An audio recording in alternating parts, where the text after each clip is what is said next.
En 2021, nous avons remporté l'épreuve des 24 heures du Mans en parcourant 855 tours. Ça fait plus de 3500 km. Alors les pilotes, on se repose bien sûr entre les relais. Par contre la machine, elle doit continuer. Elle est bien à l'intérieur. On va aller rencontrer Damien Saulnier, notre team manager Yoshimura CERT Module, qui nous explique ô combien cette course est difficile pour la machine.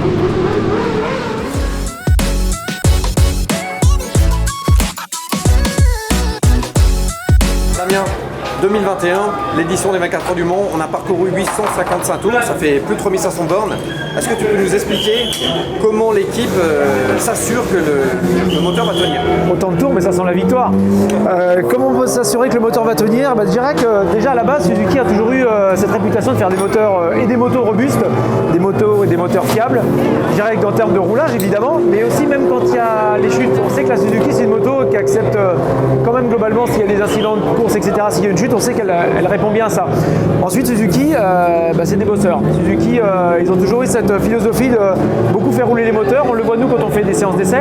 On fait rouler les moteurs, on fait rouler les moteurs jusqu'au moment où on va arriver sur globalement à ce qu'un moteur ait la totalité d'une distance d'une course. Donc pour nous c'est super important parce que quand on sait que le moteur a 4000, 4500, 5000 km, globalement c'est validé, ça fait la course. Donc ça c'est ce que nous on fait au CERT. Les Yoshimura et SMC au Japon, eux, les moteurs ils les mettent au banc. Alors là par contre on a un petit peu l'impression qu'ils leur tordent la tête, là pour aller jusqu'au maximum, même éventuellement jusqu'à la casse, mais au moins on sait que quand le moteur il prendra la piste, c'est validé à triple exemplaire, donc on n'a pas de souci. Un petit exercice de mathématiques maintenant.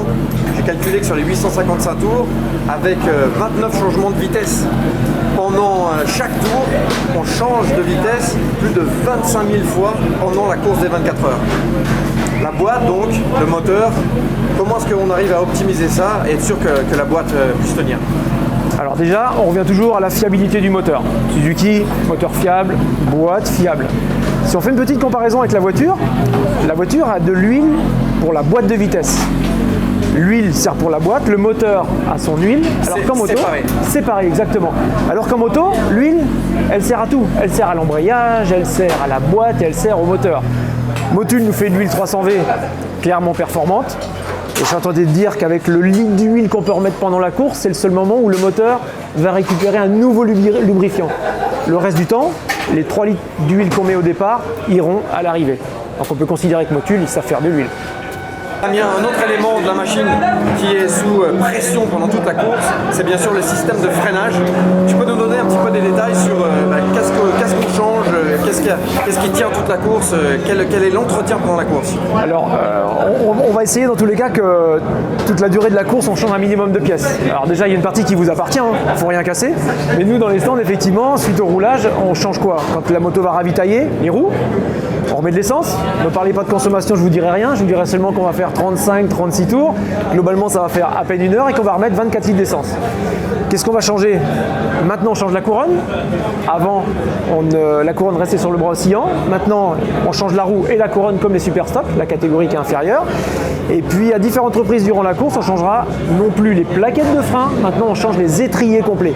C'est un gain avec les nouvelles plaquettes à l'intérieur. Avec les nouvelles plaquettes à l'intérieur. C'est un gain de temps et c'est surtout niveau sécurité beaucoup plus sécurisant. Avant, quand on changeait les plaquettes, il y avait de la visserie, des clips, des goupilles, etc. Maintenant, on a un système Stobli rapide pour déconnecter le liquide de frein, les raccords de frein. On change l'étrier, les mécanos sont clairement très rodés. Environ 25 secondes pour tout changer. Une petite quinzaine de secondes pour changer la totalité quand on ne fait pas les plaquettes de frein et la moto repart. Damien, je sais qu'il y avait une petite anecdote dont tu voulais nous parler qui s'est passée au bol l'année dernière. Tu peux nous expliquer un petit peu l'histoire des insectes? L'effet vitre, effectivement. À un moment dans la nuit, j'ai un certain Sylvain Gnatoli qui était pas très content, qui est rentré un peu affolé, mais je vois plus rien, faut nettoyer la bulle, etc. Donc du coup, l'insecte cleaner là, fait clairement le boulot. Un bon coup d'insecte cleaner, un chiffon, j'insiste bien, un chiffon et non du papier pour nettoyer la bulle. Et il est reparti heureux, le sourire jusqu'aux oreilles, il a continué son relais. Et en plus, on a gagné. Non, mais ça pour moi c'était nouveau, hein, l'endurance, le lever de soleil, bien sûr au bol d'or, les insectes de partout.